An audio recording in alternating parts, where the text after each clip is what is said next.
రేపు రేపు ఈవినింగ్ నుంచి చాలా క్రూషియల్. రేపు మధ్యాహ్నం నుంచి తీవ్రమైన గాలులు మొదలవుతాయి.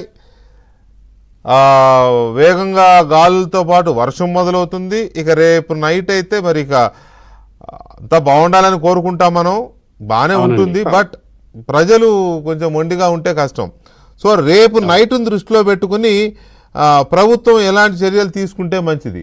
ప్రత్యేకించి తీర ప్రాంత గ్రామాల ప్రజలు బయటికి రావడానికి సుముఖంగా ఉండరు, కొంచెం మొండిగా ఉంటారు, కొంచెం అతిథీమాత ఉంటారు. వాళ్ళకున్న అలవాటు అనుభవము చాలా చూసాంలే అనే నేను ఇందాక చెప్పాను కదా, ఏముందిలే వస్తనే పోతలే అన్నట్టుగా ఉంటారు.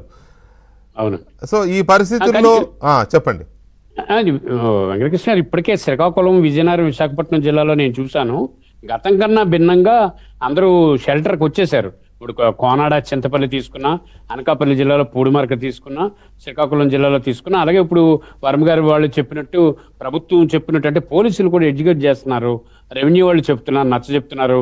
గతం కన్నా టెక్నాలజీ పెరిగింది సార్. ఇప్పుడు కుర్రోళ్ళు కూడా చాలా మేరకు జరుగుతున్న పరిణామాలు అంచనా వేసి కాస్త ఒడ్డుకొస్తారు. పాత తరం వాళ్ళు ఇంకా కొద్దిగా ఏంటంటే ఏం జరగదులే, ఇది ఎప్పుడు వచ్చేదే, ఎప్పుడు జరిగేదే అని ఉన్నారు. కానీ గతం కన్నా మనం భిన్నంగానే ఉన్నాం, బాగున్నాం. అన్నిటికన్నా మంచి మాటను మనం ఒకసారి గమనించుకోవాలి. నాయకత్వం కానీ లేకపోతే వ్యవస్థలో జవాబుదారీతనం ఉన్నటువంటి డిపార్ట్మెంట్లో పనిచేస్తున్నాయి, పోలీస్ కానీ, రెవెన్యూ కానీ, మెడికల్ కానీ, ఇంకా మిగతా స్వచ్ఛంద సంస్థలతో కానీ, లేకపోతే రాజకీయ పార్టీలు కానీ ప్రజలకు భరోసా కల్పిస్తున్నాయి. ఇప్పుడు నేనైతే రేపు భగవంతుడి నిర్ణయం మన చేతుల్లో ఏం లేదు, దేవుడు ఏం చేస్తాడన్నది. కానీ దేనికైనా సిద్ధంగా, తట్టుకోవడానికి సిద్ధంగా ఒకటి ప్రభుత్వం ఉంది, ప్రభుత్వ యంత్రాంగం అదే స్థాయిలో పనిచేస్తుంది.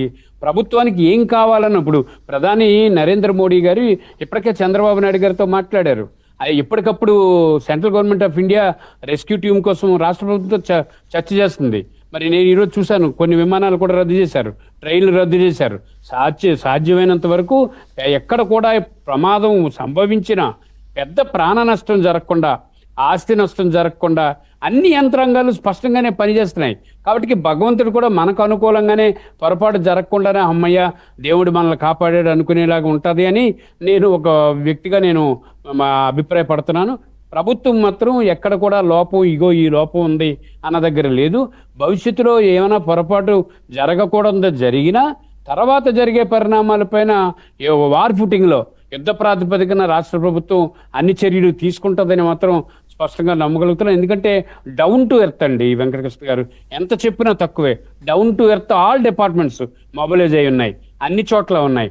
అన్ని రకాలుగా రేపు వంట చేయడానికి, వడ్డించడానికి, పంపించడానికి, ప్రజలను అన్ని రకాలుగా తీసుకుని రావడానికి, రక్షించడానికి కావాల్సిన ఏర్పాట్లు రాష్ట్ర ప్రభుత్వం తదేక ప్రయత్నంలో చేస్తుంది. నేను ఈరోజు చెప్తున్నాను, నేను ఆశ్చర్యపోయాను. అందరికన్నా ముందు 15 కోట్ల రూపాయలు రాష్ట్ర ప్రభుత్వం ఒక్కొక్క జిల్లాకు ₹1 కోటి పంపించగలిగింది, వెంటనే మూవ్ చేయగలిగింది అని అంటే ఎంత స్పష్టంగా గవర్నమెంట్ ఉన్నదనేది ప్రజలు కూడా సహకరించే ప్రయత్నం చేయాలి. అలాగే రాజకీయ పార్టీలు కూడా పిలుపు ఇవ్వాలి అందరికీ కూడా. మీరు ఎవరు పట్టించుకోకుండా వెనక రండి, మీరు వచ్చి షెల్టర్లో ఉండండి, మీరు ప్రమాదం కొని తెచ్చుకోకుండా అని చెప్పి పెద్దలాంటి వాళ్ళందరూ కాస్త కోస్త స్టాల్వర్డ్స్ కూడా చెప్పాలి, ప్రజల్ని ఎడ్యుకేట్ చేయాలి. భగవంతుడి దయ వల్ల రేపు ఏ రకమైనటువంటి ప్రమాదం జరగకూడదు, జరగదని నేను వ్యక్తిగతంగా భావిస్తున్నాను. వికే గారు. రైట్. అరుణ్ కుమార్ గారు, ఇక్కడ అప్పటికిప్పటికీ టెక్నాలజీ మారింది, అప్పటికిప్పటికీ ప్రభుత్వాలు స్పీడ్గా కదులుతున్నాయి.